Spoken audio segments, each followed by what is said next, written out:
Welcome to the online platform of your lordships. जैसे कि हमने revision through MCQ series start की थी, हिंदू लॉ का फर्स्ट सेशन हमने कंप्लीट कर लिया था। आज के सेशन में हम कुछ और सेक्शंस को थ्रू एमसीक्यूज कवर करेंगे। चलिए देखते हैं। पहला क्वेश्चन है, the Hindu marriage act 1955 contains the provision regarding divorce in. Options are section 10, section 11, section 13 और सेक्शन 15। तो डाइवोर्स से रिलेटेड प्रोविजंस कौन से सेक्शन में मेंशन्ड है? Answer is section number 13। Section 13 जो है हिंदू मैरिज एक्ट का, वो डाइवोर्स से रिलेटेड सेक्शन है। डाइवोर्स के लिए सेवरल ग्राउंड्स मेंशन्ड है, जैसे कि adultery, cruelty, desertion, conversion to another religion, unsound mind, venereal disease, renunciation and not being heard for 7 years. Section 13 sub clause 1A जो है वो ऐड हुआ था। If there has been no cohabitation, अगर judicial separation की decree आ गई है, उसके बाद भी कोई कोहैबिटेशन नहीं है, तो उसके बेसिस पे भी आप डिवोर्स ले सकते हो। सेक्शन 13 1A कहता है। इसी तरीके से सेक्शन 13 1B जो है वो ये डिवोर्स बाय म्यूचुअल कंसेंट की बात करता है। Next, marital relationship comes to an end in the case of. ये क्वेश्चन आया है बिहार में हायर जुडिशियल सर्विसेज के अंदर। Marital relationship comes to an end in the case of judicial separation, restitution of conjugal rights, divorce और both A and B. तो marital relationship जो है, क्या वो जुडिशियल सेपरेशन से खत्म होती है, आरसीआर से खत्म होती है, डाइवोर्स से खत्म होती है, या फिर ए एंड बी बोथ से खत्म होती है? तो आंसर है divorce. Marital relationship comes to an end in the case of divorce. Next question, under section 13 of Hindu marriage act, section 13 किससे डील करता है? अभी हमने कवर किया डाइवोर्स से। The number of grounds for divorce which are common to husband और wife is. Bihar APO में एक क्वेश्चन आया था, नंबर ऑफ ग्राउंड्स आर 7, जो दोनों हस्बैंड और वाइफ को अवेलेबल है। सेक्शन 13 सब क्लॉज 1 की बात हो रही है। इसमें वही ग्राउंड्स हैं जो हमने अभी कवर किए थे, adultery, cruelty, desertion, unsound mind, conversion, leprosy, venereal disease. Leprosy जो है वो अब हट गया है after 2019 amendment. Next, in which of the following reports the law commission recommended the breakdown principle to be accepted as the additional ground for divorce? कौन सी report में ब्रेकडाउन प्रिंसिपल रेकमेंड किया है लॉ कमीशन ने? Options are 70th report, 72nd, 71st और none of the above. Answer है 71st report के अंदर लॉ कमीशन ने ब्रेकडाउन प्रिंसिपल रेकमेंड किया है। The term breakdown principle generally refers to the concept of divorce or separation based on the irretrievable breakdown of a marriage rather than solely on fault based grounds. Irretrievable breakdown of marriage पे ये concept depend करता है। This means a marriage can be dissolved if it is demonstrated beyond repair, even if neither party has committed specific matrimonial offense. चाहे किसी भी party का fault नहीं भी है, लेकिन अगर पार्टीज इस चीज को प्रूव कर पाती है कि उनकी मैरिज एकदम कंप्लीटली डिसॉल्व हो गई है बियॉन्ड रिपेयर, तो रिलेशंस जो है वो अब रिजॉल्व भी नहीं हो सकते हैं, then that is a ground of irretrievable breakdown of theory. Examples जैसे कि लॉन्ग पीरियड से अलग रह रहे हैं कपल, या फिर lack of intimacy, emotional distance and inability to reconcile. Next question, the constitutional validity of section 9 of the Hindu Marriage Act was tested in। section 9 जो है वो किससे डील करता है? restitution of conjugal rights। इसमें constitutional validity बताई गई थी, कौन से केस में बताई गई थी? Saroj Rani versus Sudarshan, Shakuntala Bai versus Kulkarni, Sureshta Devi versus Om Prakash, या नंदा वर्सेस वीना नंदा? आंसर है सरोज रानी वर्सेस सुदर्शन कुमार। तो सुप्रीम कोर्ट का ये जजमेंट था, 1984 में आया था। बेसिकली जब हम कॉन्स्टिट्यूशनैलिटी की बात करते हैं तो हम ट्रायलॉजी ऑफ केसेस कवर करते हैं सेक्शन 9 के अंदर। सबसे पहले आंध्र प्रदेश हाई कोर्ट से शुरू होता है, फिर दिल्ली हाई कोर्ट का जजमेंट आता है और फिर सुप्रीम कोर्ट का जजमेंट आता है। उसमें से जैसे आंध्र प्रदेश का जजमेंट जो था टी सरिता वर्सेस वेंकटा सुबैया, उसमें ये कहा गया था सेक्शन 9 जो है वो अनकॉन्स्टिट्यूशनल है। इसी तरीके से सुप्रीम कोर्ट ने सरोज रानी वर्सेस सुदर्शन कुमार में सेक्शन 9 को कॉन्स्टिट्यूशनल बता दिया based on the ground of article 14। Next question, which of the following ceremonies is or are obligatory under Hindu Marriage Act for a valid marriage?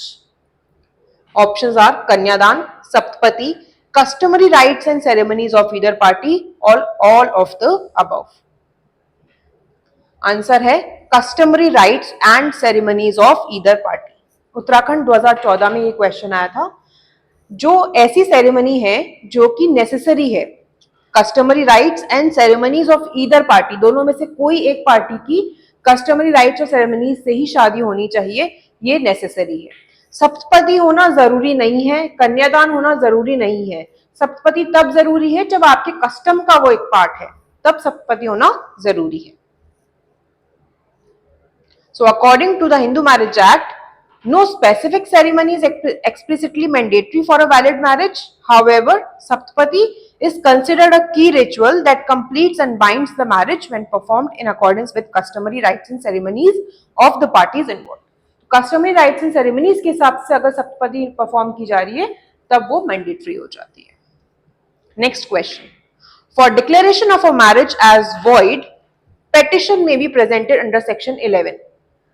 Section 11 के अंदर एक petition लगानी पड़ेगी अगर आपको मैरिज वॉइड डिक्लेयर करनी है। कौन पेटिशन लगाएगा? Options are aggrieved party, opposite party, either party या फिर फैमिली मेंबर्स ही पेटिशन लगा सकते हैं। आंसर है either party.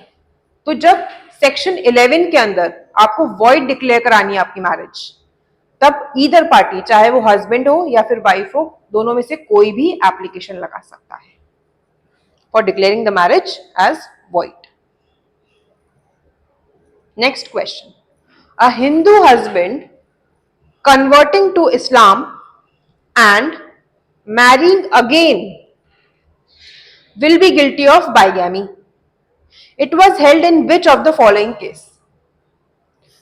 A Hindu husband जिसने इस्लाम में कन्वर्ट किया और फिर से शादी कर ली कन्वर्जन के बाद, will be guilty of bigamy. सो कौन से केस में ये चीज हेल्ड की गई है? उत्तराखंड 2014 का केस है। Baburao versus state of Maharashtra, doctor A.N. Mukherjee versus state, Sarla Mudgal versus union of India और पीवी वेंकटरमन वर्सेस स्टेट। तो आंसर है Sarla Mudgal versus union of India के केस के अंदर ये चीज कही गई थी कि अगर एक पर्सन अपने आप को कन्वर्ट करके फिर से शादी कर रहा है तो वो बाइगैमी में फॉल करेगा। Supreme court in the Sarla Mudgal case held that a Hindu marriage can only be dissolved on the grounds which are specified in Hindu marriage act 1955। Conversion to Islam by a Hindu husband does not automatically dissolve the marriage. Therefore, a second marriage solemnized after conversion to Islam without dissolving the first marriage is void and constitutes bigamy. First marriage dissolve होने के पहले ही आपने conversion कर लिया और फिर second marriage कर ली, तो आपकी जो second marriage है वो void मानी जाएगी और आप bigamy के लिए prosecute करे जाओगे। Next question, out of the following which is not a void marriage? Question क्या है, इनमें से कौन सी वॉइड मैरिज नहीं है? Options are that the time of the marriage either party has a spouse, at the time of the marriage either party has a spouse, the parties are sapindas to each other, the parties are within prohibited degree of relationship, that either party is of bad character. तो इन चारों options में से आपको ये बताना है कि कौन सा वॉइड मैरिज का ग्राउंड नहीं है। वॉइड मैरिज के लिए आप कौन से सेक्शन के अंदर पिटिशन लगाते हैं? सेक्शन नंबर 11 में। और ये जो ग्राउंड्स हैं ये सेक्शन 5 के अंदर मेंशन्ड है। तो आंसर है that either party is of bad character ये कोई ग्राउंड नहीं है कि आप मैरिज को वॉइड डिक्लेयर करवा लें। तो बाकी के जो ए बी सी तीनों ग्राउंड्स जो है, इन बेसिस पे आप मैरिज को वॉइड डिक्लेयर करवा सकते हैं। नेक्स्ट क्वेश्चन,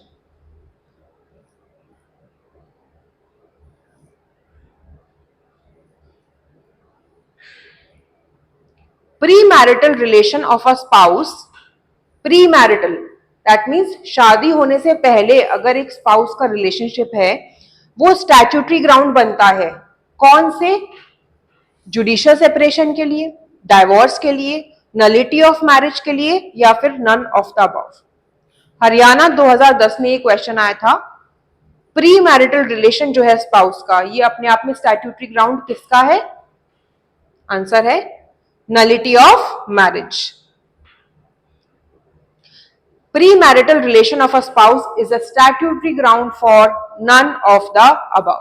तो ना ही जुडिशियल सेपरेशन का, क्योंकि नलिटी ऑफ मैरिज जो है वो बेसिकली तभी काउंट होता है जब आप eight the time of marriage आपका ऑलरेडी रिलेशनशिप है, एट ड्यूरिंग द मैरिज।